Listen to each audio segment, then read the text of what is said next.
ಹಿಂಗ್ ನೋಡ್ತಾ ಇದೀನಿ ಹಾರ್ಟ್ ಪ್ರಾಬ್ಲಮ್ ಹಿಂಗ್ ಬಟ್ಟಿಡುವಾಗ ಸಾರಿನೇ ಹೇಳ್ಕೊಂಡೆ ನೀನು ತುಂಬಾ ಚೆನ್ನಾಗಿ ನೋಡ್ಕೊಂತೀವಿ ಬಟ್ ಆದ್ರೆ ನೀವು ಒಂದು ಸೈನ್ ಹಾಕ್ಬೇಕು that low birth weight babies ಅಲ್ಲಿ ಹಾರ್ಟ್ ರಿಲೇಟೆಡ್ ಇಶ್ಯೂಸ್ ಇರತ್ತೆ ಅದನ್ನ ಗ್ಯಾರಂಟಿ ಹೇಳಕ್ ಆಗಲ್ಲ ನಿಮ್ಗೆ ಆ ತಪ್ಪು ಮಾಡಿದ್ಕೆ ನನಗೆ ಎಷ್ಟು ಸಿವಿಯಾರಿಟಿ ಇಂದ ಹಾರ್ಟ್ ಹೋಲ್ ಅಂತೆ ಹಾರ್ಟ್ ಅಲ್ಲಿ ಏನಾದ್ರು ಪ್ರಾಬ್ಲಮ್ ಇದ್ರೆ ಸ್ಕ್ಯಾನಿಂಗ್ ತಾನೇ ಪರವಾಗಿಲ್ಲ ಕರ್ಕೊಂಡು ಹೋಗು ಅವರೇ ಆಂಬ್ಯುಲೆನ್ಸ್ ಅಲ್ಲೆಲ್ಲ ಕಳಿಸ್ತಾರಂತೆ ಎಷ್ಟು ಕೊರ್ಗಿದೀನಿ ಅಂತಂದ್ರೆ ಅಯ್ಯೋ ಪಾಪು ನೀನು ಡಿಸ್ಚಾರ್ಜ್ ಸಮ್ಮರಿನ ನಾವು ಪ್ರತಿಯೊಬ್ಬ ಹಾಸ್ಪಿಟಲ್ ರೂವಿ ಅಂತೂ ಕುಡಿ ಎತ್ತು ಬಿಡ್ತೀನಿ ನಾನು ಕೆಟ್ಟಮ್ಮನೋ ಒಳ್ಳೆ ಅಮ್ಮನೋ ನನಗಂತೂ ಕಾಪಾಡೋದು ಅವರೇ ಕಳಿಯೋದು ಅವರೇನೆ ಎಲ್ಲಾನು ಅವ್ರ ಕೈಲಿ ಬಿಟ್ಬಿಡೋಣ ಸೊ ಹೇಗೆಲ್ಲ ಲಿಟ್ರಲಿ ಒಂದು ವೇಟ್ ಗೇನ್ ಆಗಿದ್ದಾರೆ ಎವ್ರಿ ವೀಕ್ ನಾವು ಟ್ರ್ಯಾಕ್ ಮಾಡ್ತೀವಿ ನಾವು ಆಂಬ್ಯುಲೆನ್ಸ್ ಎಲ್ಲ ರೆಡಿ ಮಾಡೋದ ಹೊರಡ್ತೀರಾ ಸೊ ಅಷ್ಟೇನೆ ತಿರ್ಗಾ ನೆಕ್ಸ್ಟ್ ಗುರುವಾರಕ್ಕೆ ನಾನು ಚೆಕ್ ಮಾಡಿದಾಗ 2 kg ಆಗಿದ್ರು ಇಕೋ ಮಾಡಿಸ್ಬೇಕು ಇಕೋ ಅಂತಂದ್ರೆ heart related really shock just 100 grams ಅಷ್ಟೇನೆ ಡಿಫ್ರೆನ್ಸ್ ಅಲ್ಲಿ ಹುಟ್ಟಿದ್ದಾರೆ ನನ್ ಪ್ರಾಬ್ಲಮ್ ಇರೋದಕ್ಕೆ ಲೋ ಬರ್ತ್ ವೇಟ್ ಬೇಬಿ ಆಗ್ತಿರೋದು ಅದು ಅಷ್ಟೊಂದೆಲ್ಲ ತಿಂತೀರಾ ಡ್ರೈ ಫ್ರೂಟ್ಸ್ ಅಂತೆ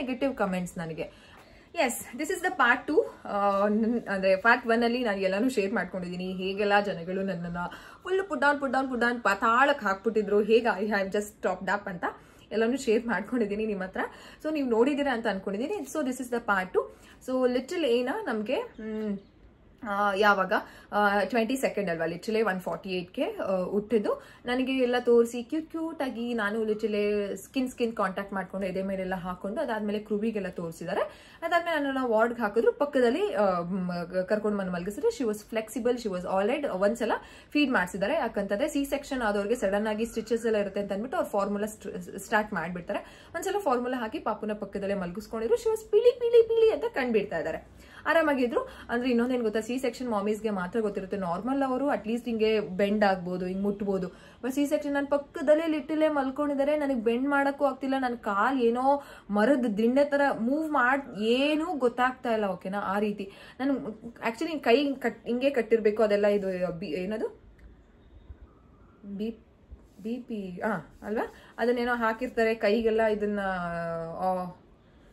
ಕೋವಿಡ್ ಅಲ್ಲಿ ಹಾಕ್ತಿದ್ರಲ್ಲ ಹಿಂಗ್ ಕೈಗೆ ಎಲ್ಲ ಗೊತ್ತಿದೆ ತಲೆಯಲ್ಲಿದೆ ಏನೋ ಆಚೆ ಬರ್ತಾ ಇಲ್ಲ ಓಕೆನಾ ಅದೆಲ್ಲ ಆಕ್ಸಿಮೀಟರ್ ಏನೋ ಹೇಳ್ತಾರೆ ಅದನ್ನ ಹಾಕಿದ್ದಾರೆ ಏನು ಮೂವ್ ಮಾಡಕ್ ಆಗ್ತಿಲ್ಲ ಪಕ್ಕದಲ್ಲಿದೆ ಹಿಂಗೆ ನೋಡ್ತಾ ಇದ್ದೀನಿ ನಾನು ಶಿ ವಾಸ್ ಫೈನ್ ಓಕೆನಾ ಆಗ ಡಾಕ್ಟರ್ ಬಂದ್ರು ಸೊ ಇದು ಡಿಸ್ಚಾರ್ಜ್ ಸಮ್ಮರಿ ಇದ್ರಲ್ಲೆಲ್ಲ ಬರ್ದಿದ್ದಾರೆ ನಾನು ಮರ್ತೋಗ್ಬಾರ್ದು ಇಲ್ಲೇ ಇಟ್ಕೊಂಡಿದ್ದೀನಿ ಸೊ ಡಾಕ್ಟರ್ ಬಂದು ನಂಗೆ ಆಲ್ರೆಡಿ ವೇಟ್ ಎಲ್ಲ ಗೊತ್ತಾಗಿತ್ತು 1960 ಆಕ್ಚುಲಿ ನಾವೇನ್ ಗೊತ್ತಾ ಲಿಟರಲಿ 1960 ಹುಟ್ಟಿರೋದಕ್ಕೆ ನಾವೇ ಸರ್ಪ್ರೈಸು ಯಾಕಂತಂದ್ರೆ ನಮಗೆ ಗೊತ್ತಿತ್ತು ಲೋ ಬರ್ತ್ ವೇಟ್ ಬೇಬಿ ಅಂತ ಅದಿತಿ 9 months ಸ್ಕ್ಯಾನಿಂಗ್ ಅಲ್ಲಿ 2380 ಇದ್ರು 2 ದಿನಕ್ಕೆ ಹುಟ್ಟಿದಾಗ 1800 ಹುಟ್ಟಿದ್ರು ಅಂದ್ರೆ 600 ಗ್ರಾಮ್ ಅಷ್ಟು ಕಡಿಮೆ ಲಿಟಲ್ ಎಷ್ಟು ಜನ ನನ್ನ ಒಂದು ಫಾಲೋವರ್ಸು ಎಷ್ಟು ನನ್ನ ಟ್ರ್ಯಾಕ್ ಮಾಡ್ತಾರೆ ಗೊತ್ತಾ 17th of May ನನಗೊಂದು ಲಾಸ್ಟ್ ಸ್ಕ್ಯಾನಿಂಗ್ ಇದೆ ಅಂತ ನಾನು ತುಂಬಾ ವಿಡಿಯೋಸ್ ಅಲ್ಲಿ ಹೇಳಿದೀನಿ ಅಪ್ಲೋಡ್ ಮಾಡಿದೀನಿ ಆ 17th ಬೆಳಗ್ಗೆನೆ ನಂಗೆ ಎಷ್ಟೊಂದು ಜನ ಮೆಸೇಜ್ ಮಾಡಿದ್ದಾರೆ ಒಂದು 2-3 ಜನ ಮೆಸೇಜ್ ಮಾಡಿದ್ದಾರೆ ದಟ್ ಅಕ್ಕ ಅಂತ ಕರೀತಾರೆ ಮ್ಯಾಮ್ ಅಂತ ಕರೀತಾರೆ ಸಿಸ್ ಅಂತ ಕರೀತಾರೆ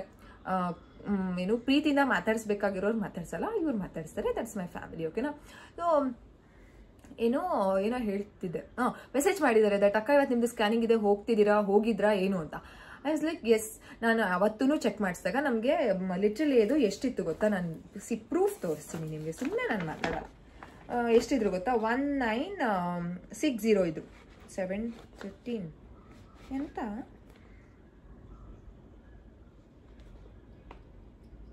ನಿಮಿಷ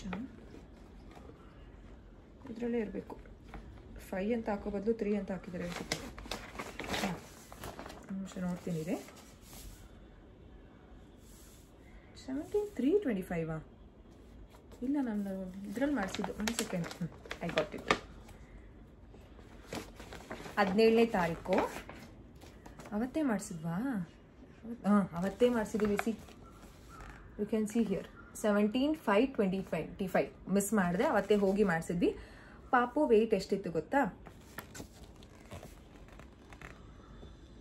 2061 ಅಂದ್ರೆ ಎಷ್ಟು 2 kg 61 ಗ್ರಾಮ್ ಅಷ್ಟೇ ಇದ್ದಿದ್ದು ಅವಾಗ ಅನ್ಕೊಂಡ್ವಿ ಇನ್ನೇನು ಒಂದು 2-3 ವಾರದಲ್ಲಿ ಡೆಲಿವರಿ ಆಗುತ್ತೆ ಮಗು ಏನು ಇದ್ರೆ 1.5 kg ಇರ್ಬೋದು ಅಥವಾ 600 ಇರ್ಬೋದು ಅದಕ್ಕಿಂತ ಮೇಲ್ ಬರಲ್ಲ ಅಂತ ಅನ್ಕೊಂಡಿದ್ವಾ ಯಾಕೆ ನಾನು ಇದನ್ನ ಲಾಸ್ಟ್ ಮಂತ್ ಸ್ಕ್ಯಾನಿಂಗ್ ಅಂತ ಹೇಳ್ಕೊಳ್ಳಿಲ್ಲ ಅಂತಂದ್ರೆ ತುಂಬಾ ನೆಗೆಟಿವ್ ಕಮೆಂಟ್ಸ್ ನನಗೆ ಓದಿ ಏನೋ ಹಿಟ್ಟಂತೆ ಅದೆಲ್ಲ ತಿಂತೀರಾ ವೇಟ್ ಗೇನ್ ಆಗಿಲ್ವಾ ಅದಕ್ಕೆ ಹೇಳೋದು ಎಲ್ಲ ತೋರಿಸ್ಕೋಬಾರ್ದು ಅಂತ ಒಬ್ರು ಕಾಮೆಂಟು ಆಮೇಲೆ ಇನ್ನೂ ಮೆಸೇಜಸ್ಗಳೇನು ಅಂತಂದ್ರೆ ಏನೋ ಅದಕ್ಕೆ ಹೇಳೋದು ಫೋಟೋಶೂಟು ಅದೆಲ್ಲ ಮಾಡಿಸ್ಬಾರ್ದು ಅಂತ, ನೋಡಿ ಎಷ್ಟು ದೃಷ್ಟಿ ಆಗಿದೆ ಅಂತ. ನನ್ನ ಪ್ರಾಬ್ಲಮ್ ಇರೋದಕ್ಕೆ ಲೋ ಬರ್ತ್ ವೆಯ್ಟ್ ಬೇಬಿ ಆಗ್ತಿರೋದು, ಅದಕ್ಕೋಸ್ಕರ ನಾನು ಏನು ಎಲ್ಲೂ ಹೇಳ್ಕೊಳ್ಳಿಲ್ಲ. ಇವತ್ತೇ ನಿಮಗೆ ತೋರಿಸಿರೋದು ದಟ್ 17ನೇ ತಾರೀಕು ಸ್ಕ್ಯಾನಿಂಗ್ ಮಾಡಿಸಿದಾಗ, ಓಕೆನಾ. ಸೊ 1960 ಅಂತಂದಾಗ we were really shock. Just 100 grams ಅಷ್ಟೇನೆ ಡಿಫ್ರೆನ್ಸ್ ಅಲ್ಲಿ ಹುಟ್ಟಿದ್ದಾರೆ, ಥ್ಯಾಂಕ್ ಗಾಡ್ ಅಂತ ಅನ್ಕೊಂಡ್ವಿ. ಆಮೇಲೆ ಡಾಕ್ಟರ್ ಬಂದ್ಬಿಟ್ಟು ಬೇಬಿ ಇಸ್ ಫೈನ್, ಬೇಬಿ ಏನೋ ಹೇಳಿದ್ರು, ಸ್ಟೇಬಲ್ ಅಲ್ಲಿ ಇದೆ, ಮಗು ಸ್ಟೇಬಲ್ ಅಲ್ಲಿ ಇದೆ, ಬಟ್ ಕೆಲವು ಪ್ರಾಬ್ಲಮ್ಸ್ಗಳಿದೆ ಅಂತ ಅನ್ನಿಸ್ತಿದೆ. ಬಟ್ ನಾವು ಇಂಟರ್ನಲಿ ಅವ್ರ ಕರಳು ಕಟ್ ಮಾಡುವಾಗ ಎಲ್ಲ ಚೆಕ್ ಮಾಡಿದ್ವಿ. ಸಿಂಗಲ್ ಯುಟ್ರೈನ್ ಇರುತ್ತೆ ಅಲ್ವಾ, ಎಂತ ಅದು, ವೇಟ್ ನಾನು ನೆನಪಿಸ್ಕೋತೀನಿ, ಇಲ್ಲೇ ಸ್ಕ್ಯಾನಿಂಗಲ್ಲೇ ಬರ್ದಿರ್ತಾರಲ್ವಾ,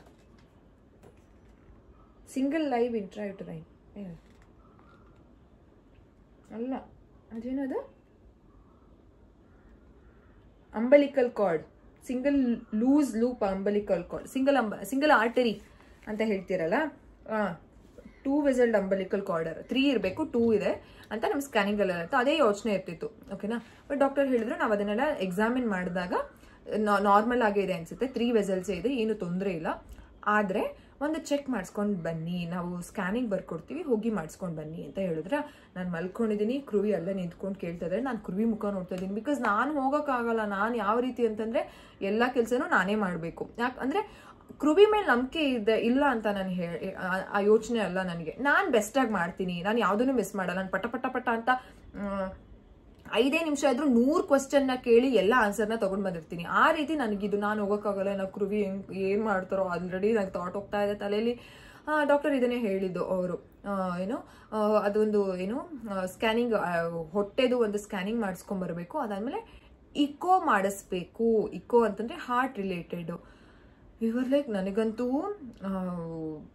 ಪಾಪು ಪಕ್ಕ ಮಲ್ಕೊಂಡಿದ್ದೆ, ಹಿಂಗೆ ನೋಡ್ತಾ ಇದ್ದೀನಿ, ಹಾರ್ಟ್ ಪ್ರಾಬ್ಲಮ್ ನಿಜ, ಎಷ್ಟು ಒಂಥರ ಕಣ್ಣಲ್ಲೆಲ್ಲ ನೀರು ಬರೋಂಗಾಗ್ತಿದೆ, ತಡ್ಕೊಳಕ್ಕಾಗ್ತಿಲ್ಲ. ಕೃವಿ ಏನಿತ್ತು ಡಾಕ್ಟರ್ ಅದೇನಕ್ಕೆ ಅಂತಾನೆ, ಲೋ ಬರ್ತ್ ವೇಟ್ ಬೇಬೀಸ್ ಅಲ್ಲಿ ಹಾರ್ಟ್ ರಿಲೇಟೆಡ್ ಇಶ್ಯೂಸ್ ಇರತ್ತೆ, ಇದೆ ಅಂತ ಹೇಳ್ತಿಲ್ಲ, ಜಸ್ಟ್ ಒಂದು ಜಸ್ಟ್ ಚೆಕ್ ಮಾಡೋದಕ್ಕೆ, ಒಂದು ರೂಲ್ ಔಟ್ ಮಾಡೋದಕ್ಕೆ ಒಂದ್ಸಲ ಹೋಗ್ಬಿಟ್ಟು ಬನ್ನಿ, ಒಂದು 5 ನಿಮಿಷ ಹೇಳ್ತೀವಿ ಅಂತ ಹೇಳಿದ್ರು. ನಾನು ಡಾಕ್ಟರ್ ಹಿಂಗೇನು ಹೋಗ್ತಿದ್ರೆ ನಾನು ಕೃವಿ, ಅಪ್ಪಿ ಪ್ಲೀಸ್ ಕರ್ಕೊಂಡು ಹೋಗಪ್ಪಿ, ಪ್ಲೀಸ್ ಹಿಂಗೆ ಲೇಟ್ ಮಾಡಬೇಡ ಅಂದರೆ ಪ್ಲೀಸ್ ನೆಗ್ಲೆಕ್ಟ್ ಮಾಡೋದು ಬೇಡ, ಒಂದು ರೂಲ್ ಔಟ್ ಮಾಡ್ಕೊಂಡು ಬಂದ್ಬೇಡ, ನಾನು ಸ್ಕ್ಯಾನಿಂಗ್ ತಾನೇ, ಪರವಾಗಿಲ್ಲ ಕರ್ಕೊಂಡು ಹೋಗು, ಅವರೇ ಆಂಬ್ಯುಲೆನ್ಸಲ್ಲೆಲ್ಲ ಕಳಿಸ್ತಾರಂತೆ ಅಂತ ಹೇಳ್ತಾ ಇದ್ದೀನಿ. ಕೃವಿ ಯಾಕೆ ಇಷ್ಟೊಂದು, ಪಾಪು ಸ್ಟೇಬಲ್ ಆಗಿದೆಯಲ್ಲ, ವೇಟ್ ಮಾಡು ಅಂದ್ರೆ ಅವ್ರಿಗೆ ಗೊತ್ತು, ಅವ್ರ ಹಾಸ್ಪಿಟಲ್ ಫೀಲ್ಡಲ್ಲೆಲ್ಲ ಗೊತ್ತಿರೋದ್ರಿಂದ ಡಾಕ್ಟರ್ ಎಲ್ಲ ಎದುರಿಸ್ತಾರೆ, ಪಾಪು ಸ್ಟೇಬಲ್ ಆಗಿದೆ, ಸುಮ್ಮನೆ ಅವರು ಸಕ್ಕಿಂಗ್ ಮಾಡ್ತಿದ್ದೆ, ಆರಾಮಾಗಿದೆ, ನೋಡೋಣ ಕರ್ಕೊಂಡು ಹೋಗಲ್ಲ ಅಂತ ನಾನು ಹೇಳ್ತಿಲ್ಲ, ನೋಡೋಣ ಈಗಲೇ ಬೇಡ, ಮಾಡ್ಸಂಗಿದ್ರೆ ನಾವೇ ಮಾಡ್ಸೋಣ, ಅವ್ರ ಆಂಬ್ಯುಲೆನ್ಸ್ ಅಲ್ಲೆಲ್ಲ ಕಳಿಸಿ ಅದೆಲ್ಲ ತುಂಬಾ ಕಾಸ್ಟ್ಲಿ ಆಗುತ್ತೆ, ನಾವೇ ಮಾಡ್ಸೋಣ ಬಿಡು, ನಾವೇ ಕರ್ಕೊಂಡು ಹೋಗ್ತೀನಿ, ನನ್ನ ಫ್ರೆಂಡ್ಸ್ನ ಯಾರನ್ನಾರ ಕರಿತೀನಿ, ಆ ರೀತಿ ಹೇಳಿದ್ರ. ಲೈಕ್ ಅಪ್ಪ ಇದೇನಪ್ಪ ಹೀಗೆ ಹೇಳ್ತಿದ್ದಾರೆ. ಹಾರ್ಟ್ ಅಂತಂದ್ರೆ ಆಬ್ವಿಯಸ್ಲಿ ಆ ಪ್ರಾಬ್ಲಮ್ಸ್ ಇರುವಂತಹ ಪೇರೆಂಟ್ಸ್ಗಳು ಗೊತ್ತಿರುತ್ತೆ ಅದು ಎಷ್ಟು ಸಿವಿಯಾರಿಟಿ ಅಂತ. ಹಾರ್ಟ್ ಹೋಲ್ ಅಂತೆ, ಹಾರ್ಟಲ್ಲಿ ಏನಾದರೂ ಪ್ರಾಬ್ಲಮ್ ಇದ್ರೆ ಬ್ರೀತಿಂಗ್ ಇಶ್ಯೂಸ್ ಬರುತ್ತೆ, ಬಟ್ ಬೇಬಿ ಇಸ್ ಫೈನ್. ಅದಾದ್ಮೇಲೆ ನಿಮಗೆ ನಿಜವಾಗ್ಲೂ ಹೇಳ್ತೀನಿ, ಪ್ಲೀಸ್ ನನ್ನ ಒಂದು ಯೂಟ್ಯೂಬ್ ಚಾನಲಲ್ಲಿ ನಾನು ಶೇರ್ ಮಾಡುವಂಥ ವಿಡಿಯೋಸ್ನ ಮಿಸ್ ಮಾಡ್ಕೊಳ್ಬೇಡಿ. ಮಗು ಹುಟ್ಟಿದ ತಕ್ಷಣನೇ ಮಗುಗೆ ಮುಂದಕ್ಕೆ ಪ್ರಾಬ್ಲಮ್ ಬರುತ್ತಾ ಇಲ್ವಾ ಅಂತ ಕೆಲವು ಟೆಸ್ಟ್ಗಳಿದೆ, ಅದು ನಮಗೆ ಗೊತ್ತಾಗಲ್ಲ, ಬಟ್ ನನಗೆ ಈ ಫೀಲ್ಡಲ್ಲಿ ಇರೋದ್ರಿಂದ, ನಾಲೆಡ್ಜ್ ಇರೋದ್ರಿಂದ ನನಗೆ ಗೊತ್ತು. ಅದನ್ನ ಅಪ್ಗಾರ್ ಟೆಸ್ಟ್ ಅಂತ ಹೇಳ್ತಾರೆ, APGAR, ಓಕೆನಾ. ಸೊ ಆ ಟೆಸ್ಟಲ್ಲಿ ಮಗು ಸ್ಕೋರಿಂಗಲ್ಲೇ ಗೊತ್ತಾಗುತ್ತೆ ಮಗುಗೆ ಮುಂದಕ್ಕೆ ಏನಾದರೂ ಪ್ರಾಬ್ಲಮ್ ಬರುತ್ತಾ ಇಲ್ವಾ ಅಂತ. ಸೊ ನಾನು ಸಿಸ್ಟರ್ಸು PG ಅವರು ಬರ್ತಾ ಇದ್ರಲ್ಲ, ನಾನು ಕೇಳಿದೆ ಅಪ್ಗಾರ್ ಟೆಸ್ಟ್ ಎಷ್ಟು ಬಂದಿದೆ ಅಂತ. ಸೊ ಅವ್ರು ಹೇಳಿದ್ರು ಸ್ಕೋರಿಂಗು 7 ಬಂದಿದೆ ಅಂತ. So 7, 8, 9, 10 is the good score, ಓಕೆನಾ. ಸೊ ಅದು ಅಪ್ಗಾರ್ ಟೆಸ್ಟ್ ಮಗು ಹುಟ್ಟಿದ ತಕ್ಷಣ ಮಾಡ್ತಾರೆ. ಆ ಹುಟ್ಟಿದ ತಕ್ಷಣ ಮಾಡಿದಾಗ ಎಷ್ಟು ಬಂದಿದೆ ಗೊತ್ತಾ, ಲಿಟಲ್ ಇದು ಸ್ಕೋರು. ಹುಟ್ಟಿದ ತಕ್ಷಣ ಮಾಡಿದ ತಕ್ಷಣ ಹಟ್ ಬರ್ತಲ್ಲಿ 7 ಬಂದಿದೆ, 10ಗೆ 7 ಬಂದಿದೆ. ನೆಕ್ಸ್ಟ್ 1 ಮಿನಿಟ್ ಮಾಡ್ತಾರೆ ಆ ಟೆಸ್ಟ್ ನ, ಅಬ್ಗಾರ್ ಟೆಸ್ಟ್, ಅದರಲ್ಲಿ 8 ಬಂದಿದೆ. ನೆಕ್ಸ್ಟ್ 5 ಮಿನಿಟ್ಸ್ ಬಂದಾಗ 9 ಬಂದಿದೆ. ಅಂತಂದ್ರೆ baby is A healthy baby, ಏನೂ ತೊಂದರೆ ಇಲ್ಲ ಅಂತ. ಸೊ ನನಗೆ ಅಬ್ಗಾರ್ ಕೇಳಿದ ತಕ್ಷಣನೇ ಗೊತ್ತಾಯ್ತು. ಸೊ ಅದೊಂದು ಓಕೆ, ಲೇಟ್ ಮಾಡಿದ್ರು ಏನೂ ತೊಂದರೆ ಇಲ್ಲ ಅಂತ. ದೆನ್ ನಾನು ಅನುಷಾ ಡಾಕ್ಟರ್ ಹತ್ರ ಕೇಳಿದೆ. ಅನುಷಾ ಡಾಕ್ಟರ್ ಹೇಳಿದ್ರು ಓಕೆ ಮಾಡ್ಸೋಣ ಬೇಡ ಅಂತ ನಾನು ಹೇಳಲ್ಲ, ಬಟ್ ಈಗಲೇ ಬೇಡ, ಬೇಬಿ ಸ್ಟೇಬಲ್ ಅಲ್ವಾ, we will take a call, not ನಾವ್ ಅಂತ ಹೇಳಿದ್ರ. ದೆನ್ ನಾನು ಕೃವಿ ಓಕೆ ಇವಾಗೇನು ಸದ್ಯಕ್ಕೆ ಬೇಡ. ಇನ್ನೊಂದ್ಸಲ ಬಂದು ಕೇಳಿದ್ರು, ನಾವು ಆಂಬ್ಯುಲೆನ್ಸ್ ಎಲ್ಲ ರೆಡಿ ಮಾಡೋದಾ, ಹೊರಡ್ತೀರಾ, ಮಗುನ ಕರ್ಕೊಂಡು ಹೋಗಿ ಸ್ಕ್ಯಾನಿಂಗ್ ಮಾಡಿಸ್ತೀರಾ ಅಂತ ಹೇಳಿದ್ರು. ಕೃವಿ ಇಲ್ಲ ಡಾಕ್ಟರ್, ನಾವು ಸೆಕೆಂಡ್ ಒಪಿನಿಯನ್ ಬೇರೆ ಡಾಕ್ಟರ್ ಹತ್ರ ನಾವು ತಗೊಳ್ತೀವಿ, ಇವಾಗ ಬೇಡ ಅಂತ. ಹಿ ವಾಸ್ ಲೈಕ್ ಓಕೆ ಅಂತ ಡಾಕ್ಟರ್ ಹೇಳಿದ್ರು. ಈ ಒಂದು ಕತೆ, ಈ ಒಂದು ತಲೆನೋವು ಮುಗೀತು. ಈಗ ಇನ್ನೊಂದ್ಸಲ ಬಂದ್ರು, same doctor with different nurses. ಅವ್ರು ಬಂದ್ಬಿಟ್ಟು ಸೇಮ್ ಅನ್ಸುತ್ತೆ, ಬಂದ್ಬಿಟ್ಟು ಮಗುನ ನಾವು NICU ಅಲ್ಲಿ ಇಟ್ಕೊಳ್ತೀವಿ 24 hours ಇದಕ್ಕೆ ಅಬ್ಸರ್ವೇಷನ್ಗೆ. ನಾನು ಹೇಳಿದೆ, ಮಗು ಆರಾಮಾಗಿದೆ ಅಲ್ವಾ ಡಾಕ್ಟರ್, ನಾವು ಮೇಂಟೈನ್ ಮಾಡ್ತೀವಿ ಅಂತ. ಇಲ್ಲ, ಮಗುದು ಏನು ಶುಗರ್ ಲೆವೆಲ್ ಲೋ ಇದೆ, ಲೋ ಶುಗರ್ ಇದೆ. ಯೂಶಲಿ ಲೋ ಬರ್ತ್ ವೇಟ್ ಬೇಬೀಸ್ಗೆ ಲೋ ಶುಗರ್ ಇದ್ದೇ ಇರುತ್ತೆ. ಸೊ ಲೋ ಶುಗರ್ ಇದೆ, ನಾವೇ ಇಟ್ಕೊಳ್ತೀವಿ 24 hours. ಅದಾದ್ಮೇಲೆ ಮಗು ನಾಳೆ ಸ್ಟೇಬಲ್ ಇದೆ ಅಂದ್ರೆ ಮಾತ್ರ ಕಳಿಸ್ತೀವಿ ಅಂತ ಹೇಳಿದ್ರು. ಐ ವಾಸ್ ಲೈಕ್, ಅದೇ ಹೇಳಿದೆ, ಡಾಕ್ಟರ್ ಇವಾಗ ನಾವು 24 hours ನಾವು ಕಳ್ಸೋದಕ್ಕೆ ಏನೂ ತೊಂದರೆ ಇಲ್ಲ. ಇವಾಗ 3:30 ಆಗಿದೆ, ಇವಾಗ ಕಳಿಸ್ತೀವಿ, ನಾಳೆ 3:30 ನಮಗೆ ಮಗು ಸಿಗುತ್ತಾನೆ, ಅದನ್ನ ಗ್ಯಾರಂಟಿ ಹೇಳಕ್ಕಾಗಲ್ಲ ನಿಮಗೆ. ಮೇ ಬಿ ಇನ್ನ ಒಂದು 2 days ಎಕ್ಸ್ಟೆಂಡ್ ಆಗ್ಬೋದು. ಐ ವಾಸ್ ಲೈಕ್ ನೋ, ಅದಿತಿಗೂ ನಾವು ಒಂದು ತಪ್ಪು ಮಾಡ್ಕೊಂಡಿದ್ದು, ಅವಾಗ ಏನೂ ಗೊತ್ತಿರಲಿಲ್ಲ, ನಮ್ಗೆ ನಾಲೆಡ್ಜ್ ಇರಲಿಲ್ಲ. ಸೊ ಕಳಿಸ್ಬಿಟ್ಟು 3-4 ದಿನ ಅವ್ರು ಕಳಿಸೋದಕ್ಕೆ ರೆಡಿ ಇಲ್ಲ. ಪಾಪು ಆರಾಮಾಗಿದೆ, ಹಾಲು ಕುಡಿದಿದೆ, ಬಟ್ ಕಳಿಸ್ತಾ ಇರಲಿಲ್ಲ. ನಾವು ಈ ಸಲ ಇಲ್ಲ, ಬೇಡ, ಮಗು ಆರಾಮಾಗಿದೆ, ನಾವೇ ಮೇಂಟೈನ್ ಮಾಡೋಣ. ಅಂಡ್ ಇನ್ನೊಂದೇನು ಗೊತ್ತಾ, ಈ ರೀತಿ NICU ಹಾಕಿದ ತಕ್ಷಣ bill will be very high. ಅಂತಂದ್ರೆ ಮಗು ಆರಾಮಾಗಿದೆ ಅಂತಂದ್ರೆ ಅಷ್ಟೊಂದು ಯಾಕೆ ಬಿಲ್ ಕಟ್ಟಬೇಕು, ಒಂದು ನಮ್ದು ಯೋಚನೆ. ನಾವು ಪ್ರಿಪೇರ್ ಆಗಿದ್ವಿ ಈ ರೀತಿ ಎಲ್ಲ, ಓಕೆನಾ. ಸೊ ಆಮೇಲೆ ಇಲ್ಲ, ಆಮೇಲೆ ಏನು ಅವ್ರೇನು ಹೇಳಿದ್ರು, ಮಗುಗೆ ಲೋ ಶುಗರ್ ಆಗ್ತಿದೆ, ಶುಗರ್ ಲೆವೆಲ್ 70 ಅಬವ್ ಬರಬೇಕು, ಬಟ್ ಮಗುಗೆ ಇವಾಗ 40 ಬರ್ತಿದೆ. ನೀವು ಕರ್ಕೊಂಡು ಹೋಗಿ, ಇವಾಗ ನಿಮ್ಮ ಜೊತೆನೆ ವಾರ್ಡಲ್ಲೇ ಇಟ್ಕೊಳ್ಳಿ, ನೀವೇ ಫೀಡ್ ಮಾಡಿಸಿ, ಫಾರ್ಮುಲಾನೇ ಫೀಡ್ ಮಾಡಿ, ಬ್ರೆಸ್ಟ್ ಮಿಲ್ಕ್ ಬೇಡ, ಯಾಕಂದ್ರೆ ಫಾರ್ಮುಲಾದಲ್ಲಿ ಬೇಗ ಮಗುಗೆ ಎನರ್ಜಿ ಸಿಗುತ್ತೆ. ಅದರಿಂದ ಶುಗರ್ ಲೆವೆಲ್ ಜಾಸ್ತಿ ಆದ್ರೆ ನೀವೇ ನೋಡ್ಕೊಳ್ಬಹುದು. ಬಟ್ ಆದ್ರೆ ನೀವು ಒಂದು ಸೈನ್ ಹಾಕ್ಬೇಕು, ದಟ್ ಪೇರೆಂಟ್ ನೀವೇ ಅಗ್ರಿ ಮಾಡ್ತಿಲ್ಲ, ಅದಕ್ಕೋಸ್ಕರ ನಾವು ನಿಮ್ ಜೊತೆ ಕಳಿಸ್ತಿದೀವಿ, ಮಗುನ ನಿಮ್ ಜೊತೆ ಇಟ್ಕೊಳ್ಳೋದಕ್ಕೆ ಬಿಡ್ತಿದೀವಿ ಅಂತ ನೀವು ಸೈನ್ ಹಾಕ್ಬೇಕು ಅಂತ ಅಂದಾಗ ಐ ವಾಸ್ ಲೈಕ್ ಒಂಥರ sceptical. But Kruvi was very confident, ನಾನು ನೋಡ್ಕೊಳ್ತೀನಿ ಬಿಡು. ನಾನು ಹಂಗೆ ಹೇಳಿದೆ, ಅದಿತಿ ನೋಡ್ಕೊಳ್ಬೇಕಾ ನೀನು ಪಾಪುನ, ನನ್ನನ್ನ? ಏನಕ್ಕಂತಾನೆ ನಾನು ನಾಳೆ ಬೆಳಗ್ಗೆವರೆಗೂ ಏನೂ ಮಾಡೋಕ್ಕಾಗಲ್ಲ, ಏನ್ ಮಾಡೋದು ಅಂತ ನಾನು ಕೃವಿನ ಹೆಂಗೋ ಕನ್ವಿನ್ಸ್ ಮಾಡಿದೆ. ಬೇಡ, ಇವತ್ತೊಂದು ದಿನ ಕೊಡೋಣ, ಅವ್ರ ಹತ್ರ ಕನ್ಫರ್ಮ್ ಆಗಿ ಮಾತಾಡೋಣ, ನಾಳೆ ಬೆಳಗ್ಗೆ ಮಗು ಸ್ಟೇಬಲ್ ಇದ್ರೆ ನಮಗೆ ಮಗು ಕೊಡ್ಬೇಕು ನೀವು ಅಂತ ಕೇಳೋಣ, ಪ್ಲೀಸ್ ಕೊಟ್ಬಿಡೋಣ. ಹಿ ವಾಸ್ ಲೈಕ್, ಇವತ್ತು ಹೇಳ್ತಾರೆ, ಅವತ್ತು ನಾವು ಕೊಡ್ಲೇಬಾರ್ದಾಗಿತ್ತು, ಪಾಪುನ ನಾವೇ ಇಟ್ಕೊಳ್ಬೇಕಿತ್ತು. ಆ ಕನೆಕ್ಷನ್ ಅಂದ್ರೆ ಪಾಪ ಯಾರೋ ನೋಡ್ಕೊಂಡಿದ್ದಾರೆ ಹುಟ್ಟಿದ ದಿನ. ಅದಿತಿನೂ ಹಂಗೆ ಎಲ್ಲ ಬಿಡು ಅಂತ ನಾನು ಈಗ್ಲೂ ನಾವು ಅದನ್ನ ಮಾತಾಡ್ಕೊಳ್ತೀವಿ. ಸೊ ಪಾಪುನ ಕೊಟ್ಟು ಕಳಿಸಿದ್ವಿ 3 ಗಂಟೆಗೆ. ಕೃವಿನ ಅವಾಗವಾಗ ಹಿಂಸೆ ಮಾಡೋದು, ಪಾಪು ನೋಡ್ಕೊಂಡ್ ಬಾ ಒಂಥರ ಕಣ್ಣಲ್ಲಿ ನೀರೇ ಬರ್ತಾ ಇತ್ತು. ಲಿಟಲ್ ನಾನು ನೆನ್ಸ್ಕೊಂಡಿದ ತಕ್ಷಣ ಪಾಪ ಏನ್ ಮಾಡ್ತಿದ್ಯೋ. ಇವ್ರು ಹೋಗಿ ನೋಡ್ಕೊಂಡು ಅದಿತಿನೂ ಕರ್ಕೊಂಡು ಹೋಗಿ, ಅದಿತಿನ ಒಳಗಡೆ ಬಿಡ್ತಿರ್ಲಿಲ್ವಂತ, ಇವನ್ ಕೃವಿನೂ ಒಳಗಡೆನೆ ಬಿಟ್ಟಿಲ್ಲ. ಆಚೆಗಡೆ ಸುಮ್ಮನೆ ಒಂದು ಗ್ಲಾಸ್ ಡೋರ್ ಇರುತ್ತೆ, ಅಲ್ಲಿ ಪೀಪ್ ಮಾಡ್ಕೊಂಡು ನೋಡ್ಕೊಂಡ್ ಬರ್ಬೇಕು. ಅವ್ರು ಹೇಳ್ತಾರೆ, ನೀನೇ ಇಲ್ಲಿ ಯೋಚನೆ ಮಾಡ್ತೀರ, ಪಾಪು ಆರಾಮಾಗಿ ಹಾಲು ಕೊಡ್ಬಿಟ್ಟು ಆರಾಮಾಗಿ ಮಲ್ಕೊಂಡಿದೆ ಆ ರೀತಿ. ಆಮೇಲೆ ವಿಡಿಯೋ ಕಾಲಲ್ಲಿ ಮಾತಾಡ್ತಿದ್ದೆ ನಾನು. ಆ ವಿಡಿಯೋ ಕಾಲ್ ಒಂದು ಇದನ್ನ ನಿಮ್ಗೆ ಇಲ್ಲಿ ಹಾಕಿರ್ತೀನಿ ನೋಡಿ, ಓಕೆನಾ. ಸೊ ವಿಡಿಯೋ ಕಾಲಲ್ಲಿ ನೋಡ್ತಾ ಇದ್ದೆ, ಪಾಪ ಅವ್ರ ಸೇಮ್ ಅದಿತಿನೇ ಆ ರೀತಿ ನೋಡ್ತಾ ಇದ್ದೆ. ಆಮೇಲೆ ಕಳ್ಸಿದ್ವಿ 3:30ಗೆ. ಅವರು ಅವರು ಒಂದು NICU ಅಲ್ಲಿ ಮಾನಿಟರ್ ಮಾಡ್ತಾರೆ, ಎವ್ರಿ 1.5 hourಗೆ ಫೀಡ್ ಮಾಡ್ತಾರೆ. ಅದಾದ್ಮೇಲೆ 6 hourಲಿ ಇದನ್ನ ಚೆಕ್ ಮಾಡ್ತಾರೆ, ಶುಗರ್ನ ಚೆಕ್ ಮಾಡ್ತಾರೆ, ರ್ಯಾಂಡಮ್ ಟೆಸ್ಟ್ ಅಂತ ಏನ್ ಹೇಳ್ತೀವಿ. ಅವಾಗ ಟುಯ್ ಅಂತ ಪಾಪು ಬೆರಳಿಗೆ ಚುಚ್ತಾರ, ಇಲ್ಲಿ ಕಾಲ್ ಸೋಲ್ ಇರುತ್ತಲ್ಲ ಅಲ್ಲಿ ಚುಚ್ತಾರೆ, ರಕ್ತ ಬರುತ್ತೆ. ಪಾಪು ಕುಯ್ ಅಂತ ಅನ್ನತ್ತೆ. 2-3 ಸಲ ನಮ್ಮ ಮುಂದೆನೆ ಮಾಡಿದ್ರ. ಅದಾದ್ಮೇಲೆ ತಿರ್ಗಾ ನೈಟ್ ಎಲ್ಲ ಸೇಮ್ ಅವರೇ ಫೀಡ್ ಮಾಡಿದ್ದಾರೆ. ನೈಟ್ ಏನಿವೆ ಅನಸ್ತೀಶಿಯಲ್ ಆಯ್ತು, ಚೆನ್ನಾಗಿ ನಿದ್ದೆ ಮಾಡಿದ್ವಿ. ಮಧ್ಯರಾತ್ರಿ ಎಚ್ಚರಿಕೆ ಆಯ್ತು. ಅವಾಗ ಕೃವಿನ ಎಬ್ಸಿ ಕೃವಿನ ಹೋಗಿ ನೋಡ್ಕೊಂಡ್ ಬಂದಿದ್ವಿ. ಇವಾಗ ಬಿಡಲ್ಲ ಅಂತ, ಹೋಗ್ ಪಾಪ ನಾನೇ ಫೋರ್ಸ್ ಮಾಡಿದ್ದು, ಹೋಗು ಪ್ಲೀಸ್ ಹೋಗು, ಅಳು ಬರ್ತಿದ್ದೆ ನಂಗೆ, ಹೋಗು ಅಂತ. ಸೊ ಹೋಗಿ ನೋಡ್ಕೊಂಡ್ಬಂದ್ರೆ ಅವರು ಫುಲ್ ಕ್ಲೋಸ್ ಮಾಡ್ಬಿಟ್ಟಿದ್ರೆ. ಹಾಸ್ಪಿಟಲ್ ಅಲ್ಲಿ ನೀನು ಡಬ ಅಂತ ಬಡಿಯಕ್ಕಾಗುತ್ತೆ? ಅವ್ರೆ ಅಷ್ಟು ಕಾಮನ್ ಸೆನ್ಸ್ ಇಲ್ದೇನಲ್ಲ. ಏನು ಡಬ ಅಂತ ಏನು ಬಡ್ದಿಲ್ಲ. ಬಂದ್ರು, ವಾಪಸ್ ಬಂದು ನನಗ್ ಬೈದ್ರು, ನೀನ್ ಸುಮ್ನೆ ಅತಿಯಾಗಿ ಆಡ್ತೀಯ ನೀನಷ್ಟೇನೆ, ಏನೋ ಹೇಳಿದ್ರು, ನೀನು ಒಬ್ಳೇ ಪ್ರೀತಿ ಮಾಡೋದು, ನಾನು ಪ್ರೀತಿನೇ ಮಾಡಲ್ಲ ಅಂತ ಇದ್ ಮಾಡ್ತೀಯ ಅಂತ ಅಂದ್ಬಿಟ್ಟು ಬೈದ್ರು. ಆಮೇಲೆ ಸರಿಬಿಟ್ಟು ಅವರು ಮಲ್ಕೊಂಡ್ರು. ಸರಿಬಿಟ್ಟು ಅದೇ ಕಂಟಿನ್ಯೂ ಆಯ್ತು. 8 ಗಂಟೆಗೆ ಈಗ ಫಸ್ಟ್ ವಾಕು, C-section ಆದ್ಮೇಲೆ ಫಸ್ಟ್ ವಾಕ್ ಇರುತ್ತೆ. ಅದಾದ್ಮೇಲೆ ಅದೆಲ್ಲ ಶುರು ಆಗುತ್ತಲ್ಲ, ನಮ್ಮ ಒಂದು ಡ್ರೆಸ್ ಎಲ್ಲ ಚೇಂಜ್ ಮಾಡಿ, ನಾರ್ಮಲ್ ಡ್ರೆಸ್ಸು, ಸ್ನಾನ ಎಲ್ಲ ನಂದಾಯ್ತು. ನಾನು ನಾರ್ಮಲ್ ಎಲ್ಲ ವಾಕ್ ಮಾಡಿ ಡಾಕ್ಟರ್ ಬಂದ್ರು. ಇಸ್ ಲೈಕ್, ನಾನು ಫಸ್ಟ್ ಕೇಳಿದ್ರೆ ಪಾಪು ಹೀಗಿದೆ ಡಾಕ್ಟರ್.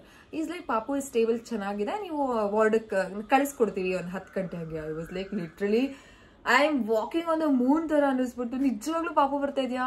ನಿನ್ನೆ ಹೇಳಿದ್ದೇನು 24 hours ಮಗುನ ಇಟ್ಕೊಳ್ತೀವಿ, ಅದಾದ್ಮೇಲೆ ಹೇಳ್ತೀವಿ. ಹಾಗೆ ನಾನು ಬರ ದೇವ್ರನ್ನೆಲ್ಲ ಹರಕೆ ಹೊತ್ಕೊಂಡ್ಬಿಟ್ಟಿದ್ದೀನಿ. ಮಗುಗೆ ಏನೂ ಪ್ರಾಬ್ಲಮ್ ಇರಬಾರ್ದು ದೇವ್ರೆ, ಮಗು ಆರೋಗ್ಯವಾಗಿದೆ, ಯಾವುದೋ ಒಂದು ಆರೋಗ್ಯವಾಗಿ ಮಗು ಕೊಟ್ಟಿದ್ದಿಲ್ಲ, ಹಿಂಗೇನೆ ಇರಬೇಕು, ಡಾಕ್ಟರ್ ಬಂದು ಹೇಳಬೇಕು ಆರೋಗ್ಯವಾಗಿದೆ, ಅದನ್ನೇ ನಾನು ಕನ್ವರ್ಸ್ಕೊಳ್ತಿದ್ದೆ ನೈಟ್ ಎಲ್ಲ. ಇನ್ನೊಂದೇನು ಅಂತಂದ್ರೆ, ನಾವು ಧರ್ಮಸ್ಥಳ ಶ್ರೀ ಮಂಜುನಾಥೇಶ್ವರ ಹಾಸ್ಪಿಟಲ್ ಅಲ್ವಾ. ಸೊ ಪ್ರತಿ ಸಲ ಸ್ಕ್ಯಾನಿಂಗ್ ಹೋದಾಗಿರ್ಬೋದು ಅಥವಾ ಡಾಕ್ಟರ್ನ ಮೀಟ್ ಮಾಡಕ್ ಹೋದಾಗ, ನಿನ್ನ ಪಾದಕ್ಕೆ ನಾವು ಬಂದ್ ಬಿದ್ದಿದೀವಿ ಅಂತಂದ್ರೆ, ನಿನ್ನ ಮಡಿಲಿಗೆ ಬಂದ್ ಬಿದ್ದಿದೀವಿ, ನೀವೇ ನಮ್ಮನ್ನ ಕಾಪಾಡಬೇಕು. ಇವನ್ ಅದಿತಿ ಇದ್ರಲ್ಲೂ ನಾವು ಅದನ್ನೇ ಕೇಳ್ಕೊಂಡಿದ್ದು, ಕೃವಿ ಇದ್ರಲ್ಲೂ ಅದನ್ನೇ ಕೇಳ್ಕೊಂಡು, ಎವ್ರಿ ಟೈಮ್ ವೇಟ್ ರಿಲೇಟೆಡ್ ಏನಾದ್ರು ಸ್ಕ್ಯಾನಿಂಗ್ ಅಲ್ಲಿ ಯೋಚನೆ ಬಂದಾಗ ಕೃವಿ ಒಂದೇ ಹೇಳ್ತಿದ್ದು, ನಾವು ಹೋಗಿರೋದು ಧರ್ಮಸ್ಥಳ ಮಂಜುನಾಥಕ್ಕೆ, ಮಂಜುನಾಥ ಇದ್ದೇ ಇದ್ದಾನೆ, ಅವ್ರು ಕಾಪಾಡ್ತಾರೆ, ತಲೆ ಕೆಡ್ಸ್ಕೊಳ್ಬೇಡ, ಕಾಪಾಡೋದು ಅವರೇ, ಕಳಿಯೋದು ಅವ್ರೇನೆ, ಎಲ್ಲಾನು ಅವ್ರ ಕೈಯಲ್ಲಿ ಬಿಟ್ಬಿಡೋಣ, ಅದೇನೇ ಹೇಳ್ತೀರಾ.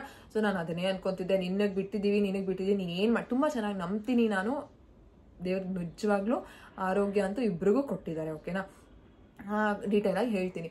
ಆಮೇಲೆ ಡಾಕ್ಟರ್ ನಮ್ಗೆ ಕಳಿಸಿದ್ರು ಅಂದ್ರೆ 10 ಗಂಟೆಗೆ ಕೊಡ್ತೀನಿ ಅಂತ, ಮಗುನ ಕರ್ಕೊಂಡ್ ಬಂದು ನಿಮ್ಗೆ ಕೊಡ್ತಾರೆ ಅಂತ ಹೇಳಿದ್ರಣ. ಸೊ 10 ಗಂಟೆಗೆ ಕರ್ಕೊಂಡ್ ಕೊಟ್ರು. ಐ ವಾಸ್ ಲೈಕ್ ಅಬ್ಬಾ, ನಿಜವಾಗ್ಲೂ ನಾನು ಫಸ್ಟ್ ಟೈಮ್ ಪಾಪುಗೆ ಬಟ್ಟಿಟ್ಟದನ್ನ ವಿಡಿಯೋ ಮಾಡ್ಕೊಂಡಿದೀನಿ. ನಾನು ಇಡ್ತಾ ಇದೀನಿ, ನಂಗೆ ಲಿಟ್ರಲಿ ಕಣ್ಣ ನೀರ್ ಬರ್ತಾ ಇದೆ. ಯಾಕಂತಂದ್ರೆ ಗರ್ಲ್ ಬೇಬಿ ಆಗಿದೆ ಅಂತ ಕೆಲವ್ರು ನೋಡಕ್ ಇದನ್ನ ಯಾವ್ದೇ ರೀತಿ ಸಿಂಪತಿ ಅಲ್ಲ, ಅದ್ ನೆನ್ಸ್ಕೊಂಡ್ರೆ ನನ್ಗೆ ಅಳು ಬರುತ್ತೆ. ಕೆಲವ್ರು ಏನ್ ಗೊತ್ತಾ, ಬೇರೆಯವ್ರ ಮನ್ಸನ್ನ ಅರ್ಥನೇ ಮಾಡ್ಕೊಳಲ್ಲ, ಯಾವ ಇಮೋಷನ್ಸ್ ಇಂದ ಮಾತಾಡ್ತಾರೆ ಅಂತ ಅರ್ಥನೇ ಮಾಡ್ಕೊಳಲ್ಲ, ಜಸ್ಟ್ ಕಮೆಂಟ್ ಹಾಕ್ಬಿಡ್ತಾರೆ. ಉರ್ದೋಗ್ಬಿಡುತ್ತೆ, ಈ ರೀತಿ ಮಾತಾಡ್ಬಾರ್ದು. But still I am talking. ನಿಜವಾಗ್ಲೂ ನಾನು ಪಾಪುಗೆ ಹಿಂಗ್ ಬಟ್ಟಿಡುವಾಗ ಸಾರಿನೇ ಹೇಳ್ಕೊಂಡೆ, ನೀನು ತುಂಬಾ ಚೆನ್ನಾಗಿ ನೋಡ್ಕೊಂತೀವಿ, ನಿನಗೆ ಬೆಸ್ಟ್ ಡ್ಯಾಡ ಸಿಕ್ಕಿದ್ದಾರೆ, ಬೆಸ್ಟ್ ಅಕ್ಕ ಸಿಕ್ಕಿದ್ದಾರೆ. ಐ ಡೋಂಟ್ ನೋ ನಾನು ಕೆಟ್ಟಮ್ಮನೋ ಒಳ್ಳೆ ಅಮ್ಮನೋ, ನನಗಂತೂ ಯಾಕಂದ್ರೆ ನಾನು ಸೆಲ್ಫ್ ಬೋಸ್ಟ್ ಮಾಡ್ಕೊಳಕ್ ನಂಗೆ ಇಷ್ಟ ಆಗಲ್ಲ. ಕೆಟ್ಟ ಅಮ್ಮನೋ ಏನೋ ನಂಗೆ ಗೊತ್ತಿಲ್ಲ ಪಾಪು, ಬಟ್ ನೀನು ತುಂಬಾ ಚೆನ್ನಾಗಿ ನೋಡ್ಕೋತೀನಿ. We love you so much. ತುಂಬಾ ಥ್ಯಾಂಕ್ಸ್ ನೀವು ನಮ್ಮ ಲೈಫಿಗೆ ಬಂದಿರೋದಕ್ಕೆ ಅಂತ. ನಾನು ಪಾಪುಗೆ ಕಣ್ಣ ನೀರು ಬರ್ತಾ ಇದೆ. ಸಿಸ್ಟರ್ ಯಾಕೆ ಅಳ್ತಾ ಇದ್ದೀರಾ, ಅಯ್ಯೋ ಬಿಡಿ ಏನಾಗುತ್ತೆ ಹೆಣ್ಮಗು ಅಂತ, ಯಾಕೆ ನಾನು ಸಿಸ್ಟರ್ ಪ್ಲೀಸ್ ಅಂತ ಹಿಂಗೆ ಅಂದಿದ್ದು. ನಾನು ಸಿಸ್ಟರ್ ಪ್ಲೀಸ್, ನಾನು ಅದಕ್ಕೆಲ್ಲ ಅಳ್ತಿರೋದು, ನಂಗೆ ಮಗು ಮುಖ ನೋಡಿ ಓಹೋ ಹೌದಾ, ಶಿ ಇಸ್ ಲೈಕ್ ನಮ್ಮ ಲ್ಯಾಂಗ್ವೇಜ್, ಕನ್ನಡ ಲ್ಯಾಂಗ್ವೇಜ್ ಅಲ್ಲ ಬೇರೆ ಲ್ಯಾಂಗ್ವೇಜು. ಅವ್ರು ಆ ರೀತಿ ಹೇಳಿದ್ರ. ಹಿಂಗೇನೇನೆ ನಾವ್ ಎಷ್ಟೋ ಪಾಸಿಟಿವ್ ಆಗಿ ಏನೋ ಮಗು ಜೊತೆ ಕನೆಕ್ಟ್ ಮಾಡ್ಕೊಳ್ತೀವಿ ಅಂತಾನು ಕನೆಕ್ಟ್ ಮಾಡ್ಕೊಳಕ್ ಬಿಡಲ್ಲ.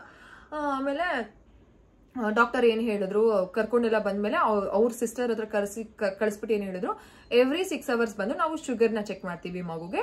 ಶುಗರ್ ನೀವು ಇವಾಗ ಎಷ್ಟು ಗುರುವಾರ ಅಲ್ವಾ ಹುಟ್ಟಿದ್ದು, ಗುರುವಾರ ಕರ್ಕೊಂಡು ಹೋದ್ರು 3:30ಗೆ, ಶುಕ್ರವಾರ ಪಾಪುನ 10 ಗಂಟೆಗೆ ನಮ್ಗೆ ಕಳಿಸಿದ್ರಳು, ಮಗುನ ಕರ್ಕೊಂಡ್ ಬಂದ್ಬಿಟ್ರು. ತಿರ್ಗಾ ನಾಳೆ ಬೆಳಗ್ಗೆ 10 ಗಂಟೆವರೆಗೂ ನಿಮ್ಮ ಹತ್ರ ನಾವು ಚೆಕ್ ಮಾಡ್ತೀವಿ, ಎವ್ರಿ 6 hours ಬಂದು ಚೆಕ್ ಮಾಡ್ತೀವಿ. ಮಗು ಸ್ಟೇಬಲ್ ಆಗಿದೆ, ಮಗುವಿನ ಲೋ ಶುಗರ್ ಏನು ಇಲ್ಲ ಅಂತಂದ್ರೆ, ಶುಗರ್ ಲೆವೆಲ್ ಎಲ್ಲ ನಾರ್ಮಲ್ ಆಗಿದೆ ಅಂತಂದ್ರೆ ನೀವು ಕಂಟಿನ್ಯೂ ಮಾಡ್ಬೋದು. 3 ದಿನಕ್ಕೆ ನಿಮ್ಮನ್ನ ಡಿಸ್ಚಾರ್ಜ್ ಮಾಡ್ತೀವಿ. ಅಪ್ಪ ಇವಾಗ ನಮ್ಗೆ ರಿಯಲ್ ಟಾಸ್ಕ್ ಶುರು ಆಗಿದ್ದು. ಪಾಪು ಎದೊಳ್ತಾನೆ ಇಲ್ಲ, ಫೀಡ್ ಮಾಡ್ಸೋದಕ್ಕೆ ಎವ್ರಿ 1.5 hour ಫೀಡ್ ಮಾಡಿಸಿ ಅಂತ ಹೇಳಿದ್ರೆ ಪಾಪು ಎದೊಳ್ತಿಲ್ಲ.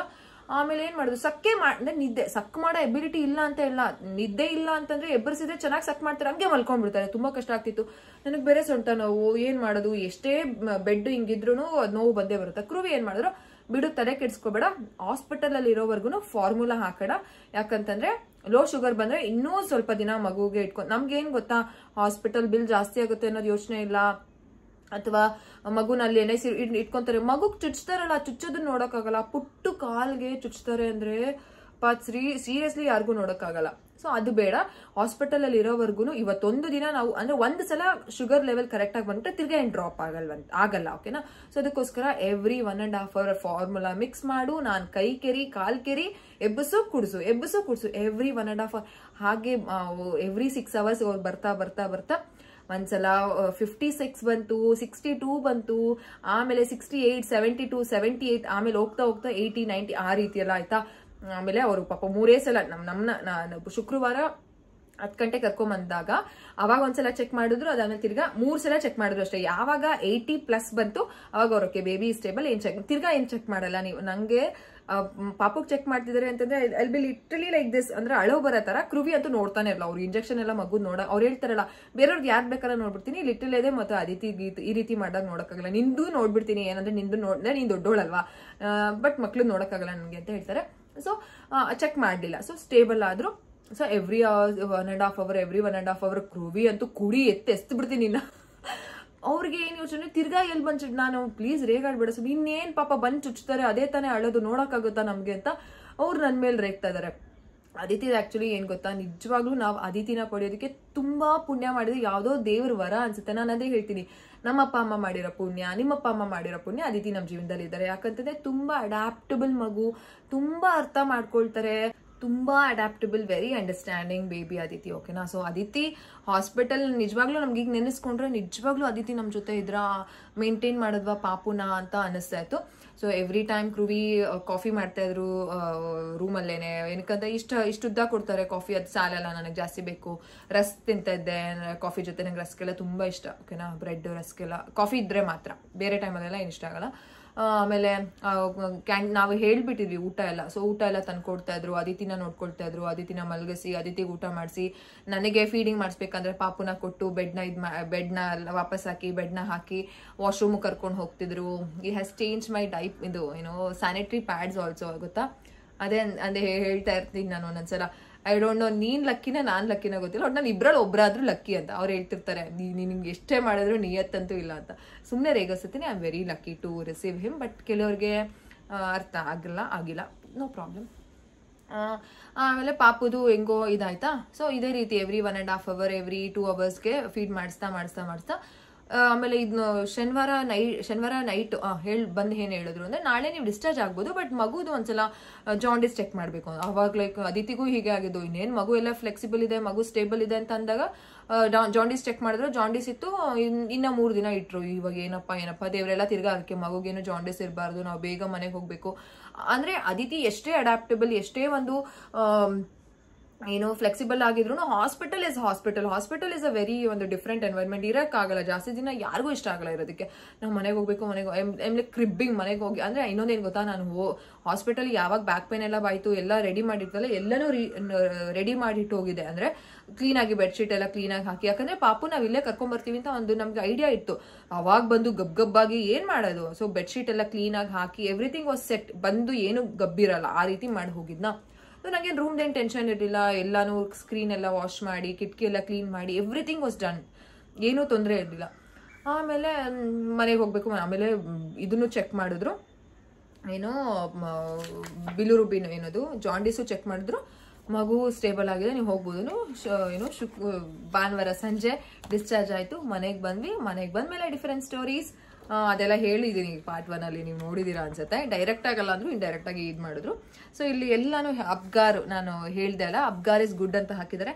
ಅಲ್ಲಿ ಆಲ್ ರಿಫ್ಲೆಕ್ಸಸ್ ಅಂತ ಹೇಳ್ತಾರೆ. ಮಗು ಹುಟ್ಟಿದ ತಕ್ಷಣ ಕೆಲವು ರಿಫ್ಲೆಕ್ಸಸ್ ಇರುತ್ತೆ. ನಾನು ನೆಕ್ಸ್ಟ್ ಕಮಿಂಗ್ ಡೇಸ್ ಅಲ್ಲಿ ಇನ್ನೇನು ಲಿಟಲ್ 3 months ಆಗ್ತಿದೆ, ಅವ್ರಿಗೆ ಆ ರಿಫ್ಲೆಕ್ಸಸ್ ಎಲ್ಲ ಹೋಗ್ಬಿಡುತ್ತೆ. ಮಕ್ಳಿಗೆ ಹುಟ್ಟಿದಾಗ್ಲಿಂದ ಒಂದು 3 months ವರ್ಗು ಕೆಲವು ರಿಫ್ಲೆಕ್ಸಸ್ ಇರುತ್ತೆ. ಆ ರಿಫ್ಲೆಕ್ಸಸ್ ಇರಲೇಬೇಕು, ಅವಾಗ ಗೊತ್ತಾಗುತ್ತೆ. ಇದ್ರೇನೆ ಮಗು ಚೆನ್ನಾಗಿ ಡೆವಲಪ್ ಆಗುತ್ತೆ, ಏನೋ ತೊಂದರೆ ಇಲ್ಲ ಅಂತಾರೆ. ಕೆಲವು ರಿಫ್ಲೆಕ್ಸಸ್ ಗಳು ಮಿಸ್ ಆಗಬಾರ್ದು. ಮಿಸ್ ಆದ್ರೆ ಕೆಲವು ಒಂದು ಏನಂತ ಹೇಳೋದು, ಮೆಡಿಕೇಶನ್ಸ್ ಅನ್ನೋದಕ್ಕಿಂತ ಒಂದು ಪ್ರಿವೆನ್ಷನ್ಸ್ ನ ತಗೋಬೇಕಾಗುತ್ತೆ ನಾವು. ಓಕೆನಾ, ಇಂಟರ್ವೆನ್ಷನ್ಸ್ ನೆಲ್ಲ ತಗೋಬೇಕು. ಸೊ ಅಬ್ಗಾರ್ ಎಲ್ಲ ಚೆನ್ನಾಗಿದೆ, ನಂಗೆ ಅಬ್ಗಾರ್ ಎಲ್ಲ ಚೆನ್ನಾಗಿದೆ ಅಂತ ಗೊತ್ತಾಯ್ತು. ರೂಟಿಂಗ್ ರಿಫ್ಲೆಕ್ಸ್ ಅಂತ ಏನ್ ಹೇಳ್ತೀವಿ. ಅದಾದ್ಮೇಲೆ ಕೆಲವು ಮಕ್ಳುಗಳು ಬೆಚ್ ಬೀಳಲ್ಲ. ಈಗ ಮಗು ಆರಾಮಾಗಿ ಹೀಗೆ ಸೆಫೆಲೋಕಾರ್ಡಲ್ ಅಂತ ಹೇಳ್ತಾರೆ. ಮಗು ಕೈನ ಮೇಲ್ಗಡೆ ಇಟ್ಕೊಂಡು ಮಲ್ಕೊಂಡಿರೋದನ್ನ ಸೆಫೆಲೋಕಾರ್ಡಲ್, ಅದೇ ರೀತಿ ಮಲ್ಕೊಳ್ಬೇಕು, ಬೆಚ್ ಬೀಳ್ಬೇಕು. ಕೆಲವು ಮಕ್ಳುಗಳು ಬೆಚ್ ಬೀಳಲ್ಲ. ಇದೆಲ್ಲ ಇಂಡಿಕೇಶನ್ಸ್ ಗೊತ್ತಾಗುತ್ತೆ. ಪ್ಲೀಸ್ ನೀವು ವಿಡಿಯೋಸ್ ನ ಮಿಸ್ ಮಾಡ್ಕೋಬಿಡಿ. ಕಮಿಂಗ್ ಡೇಸ್ ಅಲ್ಲಿ ಮಗುಗೆ ಹುಟ್ಟಿದಾಗ ಯಾವ್ಯಾವ ರಿಫ್ಲೆಕ್ಸಸ್ ಇರಬೇಕು, ಡಾಕ್ಟರ್ ಇದನ್ನೆಲ್ಲ ಚೆಕ್ ಮಾಡಿರ್ತಾರೆ. ಯಾಕೆ ಇದನ್ನ ನೀವು ಚೆಕ್ ಮಾಡ್ಕೊಳ್ಳಿ ಅಂತ ಹೇಳ್ತಿದೀನಿ ಅಂತಂದ್ರೆ, ನಂಗೆ ಕನ್ಸಲ್ಟೇಷನ್ಸ್ ಅಲ್ಲಿ ತುಂಬಾ ಅಮ್ಮಂದಿರು ಪ್ರಾಬ್ಲಮ್ಸ್ ಗಳನ್ನ ಹೇಳ್ಕೊಡ್ತಾರೆ.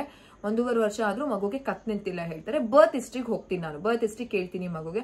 ಇಲ್ಲ ಮೇಡಮ್, ಡಾಕ್ಟರು ಆರಾಮಾಗಿದೆ, ಮಗು ತೊಂದರೆ ಇಲ್ಲ ಅಂತ ಹೇಳಿದ್ರು. ಹತ್ತಿದ್ಯಾ ಅಂದ್ರೆ ಅವ್ರ ಹತ್ರ ಏನು ಈ ರೀತಿ ಡಿಸ್ಚಾರ್ಜ್ ಸಮ್ಮರಿನ ನಾವು ಪ್ರತಿಯೊಬ್ಬ ಹಾಸ್ಪಿಟಲ್ ತಗೊಳ್ಬೇಕು. ಮಗು ಹೇಗಿತ್ತು, ಮಗು ಎಷ್ಟಿತ್ತು, ಏನಾದ್ರೂ ಹುಟ್ಟದಾಗ ಏನಾದ್ರು ಇತ್ತ, ಎಲ್ಲಾನು ಅವರು ಇದ್ ಮಾಡಿರ್ಬೇಕು. ನಮಗೆ ಡಿಸ್ಚಾರ್ಜ್ ಆಗಿದ ತಕ್ಷಣ ನಾನು ಡಿಸ್ಚಾರ್ಜ್ ಸಮ್ಮರಿ ಅವ್ರು ನಮಗೆ ಕೈ ತಂದು ಕೊಟ್ರು, ನಾವು ಬಿಲ್ ಪೇ ಆದ್ಮೇಲೆ ನಾವು ಕುತ್ಕೊಂಡು ಇದನ್ನೆಲ್ಲ ಓದಿದ್ವಿ. ಯಾಕಂದ್ರೆ ಎವ್ರಿ ಇನ್ಫಾರ್ಮೇಶನ್ ಮ್ಯಾಟರ್. ಇವಾಗ ಹೋಗ್ಬಿಟ್ಟು ಮಗುಗೆ 2 ತಿಂಗಳಾಗಿದೆ, ನಾನು ಇವಾಗ ಹೋಗ್ಬಿಟ್ಟು ಹಾಸ್ಪಿಟಲ್ ಅಲ್ಲಿ ಮಗು ಹೇಗಿತ್ತು ಅದೆಲ್ಲ ಹೇಳಿದ್ರೆ ಯಾರು ಹೇಳಲ್ಲ. Because they will also have some other work ಅಲ್ವಾ. ಸೊ ನಮ್ಮ ವಸ್ತು ನಾವು ನೀಟಾಗಿ ತಗೊಂಡ್ ಬರ್ಬೇಕು. ಅವ್ರ ಪಾಪ ಗೊತ್ತೇ ಇಲ್ಲ ಮೇಡಮ್, ನಮ್ಗೇನು ಅವ್ರು ಕೊಡ್ಲಿಲ್ಲ, ನಂದು ಗೌರ್ಮೆಂಟ್ ಹಾಸ್ಪಿಟಲ್ ಆ ರೀತಿ ಹೇಳ್ತಾರೆ. ಸೊ ನೀವೇನೆ ಇದೇನು ನೀವು ಡಾಕ್ಟರ್ ಮುಂದೆ ಇದೇನು ನನ್ನ ಮಗು ಈ ರಿಫ್ಲೆಕ್ಸ್ ಮಾಡ್ತಿಲ್ಲ ಅಂತ ಹೋಗಿ ಹೇಳಕ್ ಹೋಗ್ಬೇಡಿ. ಜಸ್ಟ್ ಅರ್ಥ ಮಾಡ್ಕೊಳ್ಳಿ. ಇದೆಲ್ಲ ಒಂದು ಬೇಸಿಕ್ ನಾಲೆಡ್ಜ್. ನಮಗೆ ದುಡ್ಡು ಬಗ್ಗೆ, ಫೈನಾನ್ಷಿಯಲ್ ಬಗ್ಗೆ ಯೋಚನೆ, ಒಂದು ನಾಲೆಡ್ಜ್ ಇರುತ್ತೆ. ಬೇರೆ ಟೆಕ್ನಾಲಜಿ ಬಗ್ಗೆ ನಾಲೆಡ್ಜ್ ಇರುತ್ತೆ. ಬೇಬಿ ಬಗ್ಗೆನೂ ಬೇಸಿಕ್ ನಾಲೆಡ್ಜ್ ತಿಳ್ಕೊಳ್ಬೇಕು. ಬಿಕಾಸ್ ನಮ್ಮ ಮಗುನೇ ನಮ್ಮ ಜೀವನ. ಅವ್ರ ಜೀವನ ಚೆನ್ನಾಗಿದ್ರೆ, ಅವ್ರ ಆರೋಗ್ಯ ಚೆನ್ನಾಗಿದ್ರೆ ಎವ್ರಿಥಿಂಗ್ ವಿಲ್ ಬಿ ಗುಡ್. ಓಕೆನಾ. ಸೊ ಅದಕ್ಕೋಸ್ಕರ ವಿಡಿಯೋಸ್ ಅಲ್ಲಿ ನಾನು ನೆಕ್ಸ್ಟ್ ಶೇರ್ ಮಾಡ್ಕೊಳ್ತೀನಿ. ಯಾವ ರಿಫ್ಲೆಕ್ಸಸ್ ಇರಬೇಕು, ಈ ರಿಫ್ಲೆಕ್ಸಸ್ ಇದ್ರೆ ಏನು, ಯಾವ ರಿಫ್ಲೆಕ್ಸ್ ಅಂದ್ರೆ ಏನು, ಹೇಗಿರುತ್ತೆ, ಯಾವಾಗ ಅದು ಫೇಡ್ ಆಗುತ್ತೆ, ಎಷ್ಟು ದಿನ, ಅದನ್ನೆಲ್ಲ ನಾನು ನಿಮ್ ಜೊತೆ ಶೇರ್ ಮಾಡ್ಕೊಳ್ತೀನಿ. ಸೊ ಬರ್ತಿದ್ದಾರೆ, ಏನೇನ್ ಕೊಟ್ಟಿದ್ವಿ ಎಲ್ಲಾನು ಬರ್ತಿದ್ದಾರೆ. ಈಗ I am coming to the very important part. ಓಕೆನಾ. ಸೊ ದಟ್ ಈಸ್ ಯಾವಾಗ ಹೇಗೆ ವೆಯ್ಟ್ ಇನ್ಕ್ರೀಸ್ ಆದ್ರು ಅಂತ. ಸೊ 22ನೇ ತಾರೀಕು ಹುಟ್ಟಿದ್ದು ಅದಿತಿ.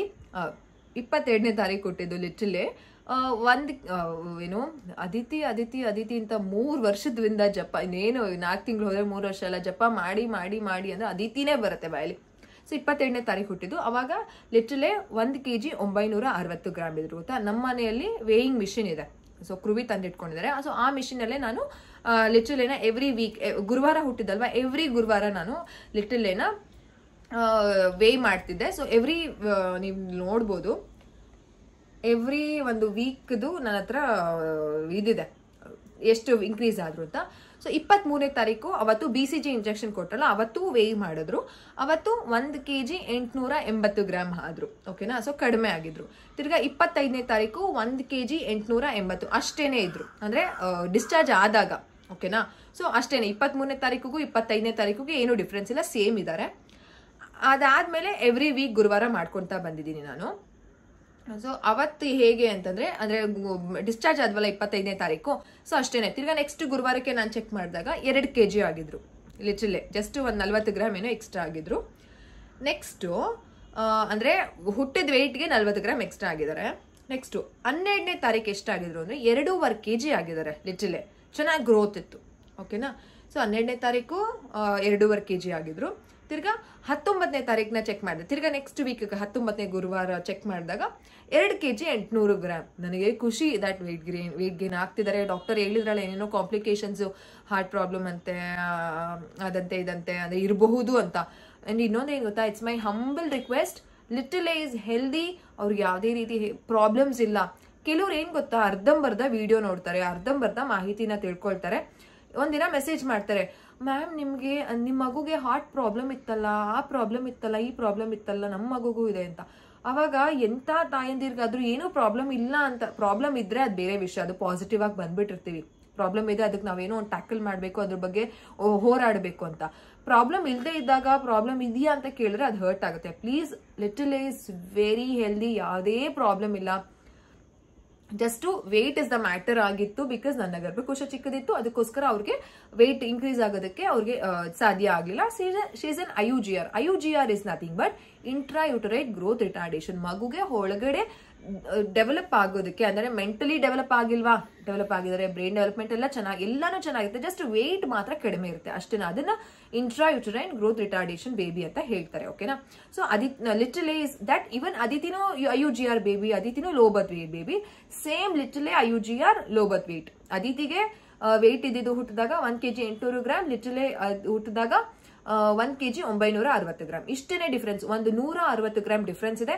ಸೇಮ್ ಅದಿತಿ ಏನ್ ಮೈಲ್ ಸ್ಟೋನ್ ರೀಚ್ ಮಾಡ್ತಿದ್ರು ಅದೇ ರೀಚ್ ಮಾಡ್ತಿದ್ದಾರೆ. ಸೊ ಲಿಟರಲಿಗೆ ಯಾವುದೇ ರೀತಿ ಪ್ರಾಬ್ಲಮ್ಸ್ ಇಲ್ಲ. ಇವನ್ ಅದಿತಿಗೂ ಇದೇ ರೀತಿ ಹೇಳಿದ್ರು, ಹಾರ್ಟ್ ಅಲ್ಲಿ ಏನಾದ್ರು ಪ್ರಾಬ್ಲಮ್ ಇರೋದು ಒಂದು ಇದನ್ನ ಮಾಡಿಸಿ, ಅಂದ್ರೆ ಇವಾಗ ಎಕೋ ಅಂತ ಹೇಳಿದ್ರು, ಅವಾಗ ಅವರು ರಿಪೋರ್ಟ್ ಅಲ್ಲಿ ಬರೆದಿದ್ದಾರೆ ಪೇರೆಂಟ್ಸ್ಗೆಲ್ಲ ನಾವು ಈ ಕಾಂಪ್ಲಿಕೇಶನ್ಸ್ ಬರ್ಬೋದು ಅಂತ ಹೇಳಿದ್ರೆ. ಅಂಡ್ ಡಿಸ್ಚಾರ್ಜ್ ಆಗುವಾಗ ಈ ಸಮ್ಮರ್ ಅಲ್ಲಿ ಏನೇನು ಕಾಂಪ್ಲಿಕೇಶನ್ಸ್ ಬರ್ಬೋದು ಅಂತ ಹೇಳಿದ್ದಾರೆ ಅಂತ ಹೇಳ್ತೀನಿ. ಬಟ್ ನಾನು ಈ ವೇಟ್ ಅದನ್ನ ಇದು ಮಾಡ್ಕೊಂಡು ಹೇಳ್ಬಿಡ್ತೀನಿ, ಯಾಕಂತಂದ್ರೆ ಕೆಲವರು ಈ ರೀತಿ ಮೆಸೇಜ್ ಮಾಡ್ತಾರೆ ಅರ್ಧಂಬರ್ಧ ತಿಳ್ಕೊಂಡು. ಅದಕ್ಕೋಸ್ಕರ ನಾನು ಹೇಳ್ತಿದ್ದೀನಿ, little is healthy, touch wood, she is a healthy baby, okay. So 12ನೇ ತಾರೀಕು 2.5 kg ಆದ್ರು, 19ನೇ ತಾರೀಕು 2 kg 800 ಗ್ರಾಮ್ ಆದ್ರು. 26ನೇ ತಾರೀಕು ತಿರ್ಗಾ ಚೆಕ್ ಮಾಡಿದೆ, ಒಂದ್ ವಾರ ಆದ್ಮೇಲೆ 3 kg 3000 ಅಂತ, ಅಂದ್ರೆ 300 ಅಂತ ಹಾಕೊಂಡು 300 ಹಾಕೊಂಡಿದ್ದೀನಿ. ಸೊ 3 kg ಆದ್ರ I am like on top of the cloud. ನಾನು ವಾವ್, ಚೆನ್ನಾಗಿ ಹೆಲ್ದಿ ಆಗಿದ್ದಾರೆ, ನನ್ನ ಹಾರ್ಟ್ ಚೆನ್ನಾಗಿದೆ, ಈ ರೀತಿ ನನ್ನ ಡಯಟ್ ನಾನು ನೋಡ್ಕೊಳ್ತಿದ್ದೆ, ಎವ್ರಿಥಿಂಗ್ ವಾಸ್ ಗೋಯಿಂಗ್. ಅದಾದ್ಮೇಲೆ ನಾನು ಈ ತಪ್ಪನ್ನ ಯಾರು ಮಾಡಕ್ ಹೋಗ್ಬಿಡಿ, ನಾನು ಈ ತಪ್ಪು ಏನ್ ಮಾಡಿದೆ, ಎನಿವೇ ವೆಯ್ಟ್ ಚೆನ್ನಾಗಿ ಆಗ್ತಿದ್ದಾರೆ ಅಂತ ಅಂದ್ಬಿಟ್ಟು ಎವ್ರಿ 2 hours ನಾನು ಸ್ಕಿಪ್ ಮಾಡಿ ಪಾಪು ಆನ್ ಡಿಮ್ಯಾಂಡ್ ಫೀಡ್ ಮಾಡೋದಕ್ಕೆ ಶುರು ಮಾಡಿದೆ. ಪಾಪು ಹತ್ತಾಗ ಕೊಡೋಣ, ಚೆನ್ನಾಗಿ ವೆಯ್ಟ್ ಗೇನ್ ಆಗ್ತಿದಾರಲ್ಲ ಅಂತ ಅಂದ್ಬಿಟ್ಟು. ಆ ತಪ್ಪು ಮಾಡಿದ್ಕೆ ನನಗೆ ಒಂದು ವಾರ ಆದ್ರೂ ಸೇಮ್ ವೆಯ್ಟ್ ಅಲ್ಲಿ ಇದಾರೆ, 3 kg 10 ಗ್ರಾಮ್ ಏನೋ ಜಾಸ್ತಿ ಆಗಿದ್ದಾರೆ ಅಷ್ಟೇನೆ. ಕೃವಿ ಉಗುದ್ರು ನೀನ್ ಅತಿಯಾಗ ಆಡ್ತೀಯ ಕೆಲವೊಂದ್ಸಲ. ನಿನ್ಗೆ ಡಾಕ್ಟರ್ ಏನ್ ಹೇಳಿರೋದು, ಎವ್ರಿ 2 hour ನೀನು ಮಾಡ್ಬೇಕಿತ್ತು ತಾನೆ.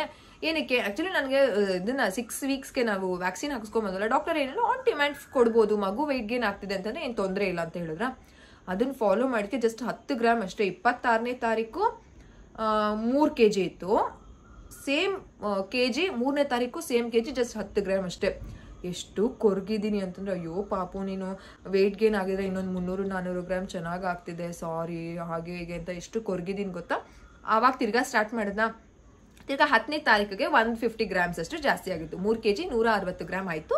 17ನೇ ತಾರೀಕಿಗೆ 3 kg 400 ಗ್ರಾಮ್ ಆದ್ರು. ಅವತ್ತೇನೆ ನಾವು ಡಾಕ್ಟರ್ ಹತ್ರ ಹೋಗಿ ಇದನ್ನ ಏನು ಲಿಟಲ್ಗೆ 1.5 ತಿಂಗಳದು ವ್ಯಾಕ್ಸಿನ್ ಇತ್ತಲ್ಲ, ಸೊ ಅದನ್ನ ಹಾಕಿಸ್ಕೊಂಡು ಬಂದಾಗ 3 kg 400 ಗ್ರಾಮ್ ಆಗಿದ್ರು. Doctor is also happy, healthy baby, she is A healthy baby. Doctor is also happy that weight gain ಚೆನ್ನಾಗಿ ಆಗ್ತಿದೆ, ಚೆನ್ನಾಗಿ ನೋಡ್ಕೊಳ್ತಿದ್ದೀರಾ, ವೇಟ್ ಗೇನ್ ಆಗ್ತಿದೆ ಆ್ಯಂಡ್ ಮೈಲ್ಸ್ಟೋನ್ ಎಲ್ಲ ಚೆನ್ನಾಗಿ ರೀಚ್ ಮಾಡ್ತಿದ್ದಾರೆ, 60% ಅಷ್ಟು ಕತ್ತು ನಿಲ್ಲೋದಕ್ಕೆ ಸ್ಟಾರ್ಟ್ ಆಗ್ತಿದೆ, ಎವ್ರಿಥಿಂಗ್ ಇಸ್ ಗುಡ್ ಅಂತ ಡಾಕ್ಟರ್ ಹೇಳಿದ್ರು. ನಾವು ಹ್ಯಾಪಿ. ಈಗ ನಾಳೆ, ಇವತ್ತು ಬುಧವಾರ ಅಲ್ವಾ, ಸೊ ನಾಳೆ ಗುರುವಾರ ನಾನು ಇವತ್ತು ಬುಧವಾರ ನಿಮಗೆ ವಿಡಿಯೋ ಬರುತ್ತೆ, ಅಂದರೆ ಗುರುವಾರ ನಾನು ನಿಮಗೆ ಅಪ್ಲೋಡ್ ಮಾಡ್ತೀನಿ. ಸೊ ಗುರುವಾರ ಶುಕ್ರವಾರ ಅಪ್ಲೋಡ್ ಮಾಡ್ತೀನಿ. ಸೊ ಗುರುವಾರ ಚೆಕ್ ಮಾಡಿದಾಗ ಎಷ್ಟು 3 kg 400 ಗ್ರಾಮ್ ಅಂದರೆ ಇನ್ನೊಂದು 200 ಗ್ರಾಮ್ ಹೆಚ್ಚಿಗೆ ಆಗಿರ್ಬೋದು ಒಂದು ವಾರದಲ್ಲಿ. ಸೊ ಈ ರೀತಿ ವೇಟ್ ಗೇನ್ ಆಗ್ತಾ ಇದೆ. IUGR ಬೇಬೀಸ್ಗೆ ಏನೇನು ಕಾಂಪ್ಲಿಕೇಶನ್ಸ್ ಬರ್ಬೋದು ಅಂತಂದ್ರೆ ಅವ್ರಿಗೆ ಅವಾಗ ಲೋ ಇಮ್ಯುನಿಟಿ ಇರುತ್ತೆ ಅಂತ ಹೇಳ್ತಾರೆ, ಓಕೆನಾ. ಸೊ ಲೋ ಬರ್ತ್ ವೇಟ್ ಬೇಬೀಸ್ಗೆ ಕಾಂಪ್ಲಿಕೇಶನ್ಸ್ ಇರುತ್ತೆ, ತುಂಬಾ ಬ್ರೀತಿಂಗ್ ಇಶ್ಯೂಸ್ ಬರಬಹುದು, ಅಥವಾ ಇಮ್ಯುನಿಟಿ ಲೋ ಇರೋದು, ಅವಾಗ ಫೀವರ್ಸು, ಕೋಲ್ಡು ಅದೆಲ್ಲ ಕ್ಯಾಚಸ್ ಆಗ್ತಿರುತ್ತೆ. ಆಮೇಲೆ ಜೀರ್ಣಶಕ್ತಿ ಸ್ವಲ್ಪ ಕಡಿಮೆ ಇರುತ್ತೆ ಅಂತ ನಮಗೆ ಲಿಟಲ್ ಎಯಲ್ಲೂ ಹೇಳಿದ್ರು, ಇವರು ಅದಿತಿಯದ್ರ ಟೈಮಲ್ಲೂ ಹೇಳಿದ್ರು, ಲಿಟಲ್ ಎ ಟೈಮಲ್ಲೂ ಹೇಳಿದ್ದಾರೆ. ಬಟ್ ಟಚ್ವುಡ್ ನಮ್ದು ಆಯುರ್ವೇದ ಆಗಿರೋದ್ರಿಂದ ಇಮ್ಯುನಿಟಿ ಚೆನ್ನಾಗಿದೆ, ಎಲ್ಲಾನು ಚೆನ್ನಾಗಿದೆ, ಏನೂ ಪ್ರಾಬ್ಲಮ್ ಇಲ್ಲ. ಬಟ್ IUGR ಬೇಬೀಸ್ಗೆ ಈ ರೀತಿಯಾದ ಕಾಂಪ್ಲಿಕೇಶನ್ಸ್ ಇರುತ್ತೆ. ಎಲ್ಲಾರ್ಗೂ ಇರುತ್ತಾ? ನೋ. ಇದ್ದೇ ಇರುತ್ತಾ? ನೋ. ಇರಬಹುದು, ಇಲ್ದೇನೂ ಇರಬಹುದು. Both babies are healthy, fine, active, energetic, what not, ಎಲ್ಲಾನು ಅಷ್ಟೇ. ಸೊ ಇದಾಗಿತ್ತು ಲಿಟಲ್ ಎಯ ಒಂದು birth history part 1 and part 2. So ಹೇಗೆಲ್ಲ ಲಿಟಲ್ ಎ ಒಂದು ವೇಟ್ ಗೇನ್ ಆಗಿದ್ದಾರೆ, ಎವ್ರಿ ವೀಕ್ ನಾವು ಟ್ರ್ಯಾಕ್ ಮಾಡ್ತೀವಿ. ಸೊ ಎವ್ರಿ ವೀಕ್ಗೆ ಟ್ರ್ಯಾಕ್ ಮಾಡಬೇಕು ಅಂತ ಅನ್ಕೊಂಡಿದ್ದೀವಿ. ಒಂದು 6 months ಆದ್ಮೇಲೆ ಎವ್ರಿ ಮಂತ್ ಅಥವಾ 3 months ಒನ್ಸ್ ಆ ರೀತಿ ಪ್ಲಾನ್ ಮಾಡ್ಕೊಳ್ತೀವಿ. Little a low birth weight baby ಆಗಿರೋದ್ರಿಂದ ವೇಟ್ ಒಂದು ಸ್ವಲ್ಪ ತಲೆ ಕೆಟ್ಟಿದೆ. ಬಟ್ ಅದಿತಿದ್ರಲ್ಲಿ ತಲೆ ಕೆಡಿಸ್ಕೊಂಡಷ್ಟು ಲಿಟಲ್ ಎಗೆ ನಾನು ತಲೆ ಕೆಡಿಸ್ಕೊಳ್ತಿಲ್ಲ. ಅದಿತಿಗೆ ಯಾವ ರೀತಿ ಮಾಡ್ತಿದ್ವಿ ಅಂದ್ರೆ ಎವ್ರಿ ವೀಕ್ ನಾವು ಹಾಸ್ಪಿಟಲ್ಗೆ ಹೋಗ್ತಿದ್ವಿ ಗೊತ್ತಾ. ಅದಿತಿನೂ ಗುರುವಾರ ಹುಟ್ಟಿದ್ರಿಂದ ಎವ್ರಿ ಗುರುವಾರ ನಾವು ಹಾಸ್ಪಿಟಲ್ಗೆ ಹೋಗಿ ಚೆಕ್ ಮಾಡಿಸ್ಕೊಂಡು ಬರ್ತಾ ಇದ್ವಿ. ಡಾಕ್ಟರ್ ಹೇಳ್ತಾ ಇದ್ರು, ಮಗು ಆರಾಮಾಗಿದೆ ಅಂತಂದ್ರೆ ಯಾಕೆ ಬರ್ತೀರಾ ಮೇಡಮ್, ಇಷ್ಟೊಂದು ಪ್ಯಾನಿಕ್ ಆಗಬಾರ್ದು, you have to be positive ಅಂತ.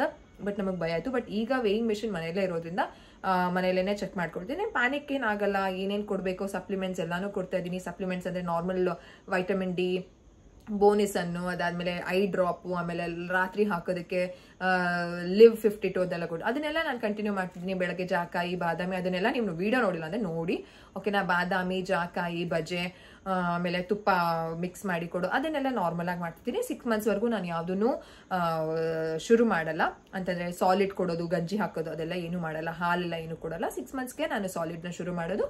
ಆ್ಯಂಡ್ ಇನ್ನೊಂದೇನೋ ಅನ್ಕೊಂಡೆ ನಾನು, ಇನ್ನೊಂದೇನು ಫಾರ್ಮುಲಾ ಮಿಲ್ಕ್ ಅಂತೂ ನಾನು ಹಾಸ್ಪಿಟಲಲ್ಲಿ ಅಷ್ಟೇನೆ ಫಾರ್ಮುಲಾ ಮಿಲ್ಕ್ ಕೊಟ್ಟಿದ್ದು. ಅದಾದ್ಮೇಲೆ ಮನೆಗೆ ಬಂದ್ಮೇಲೆ ಬ್ರೆಸ್ಟ್ ಫೀಡೇ ಮಾಡ್ತಿರೋದು. And little a is also helping me to donate some breast milk. ದಿನಕ್ಕೆ ಇಲ್ಲ ಅಂತಂದ್ರೂ ಕೆಲವೊಂದು ದಿನ 150 ml ನ ಎಕ್ಸ್ಪ್ರೆಸ್ ಮಾಡಿರ್ತೀನಿ, ಕೆಲವೊಂದು ದಿನ 250, ಮೊನ್ನೆ 300 ml ಎಕ್ಸ್ಪ್ರೆಸ್ ಮಾಡಿದ್ದೀನಿ.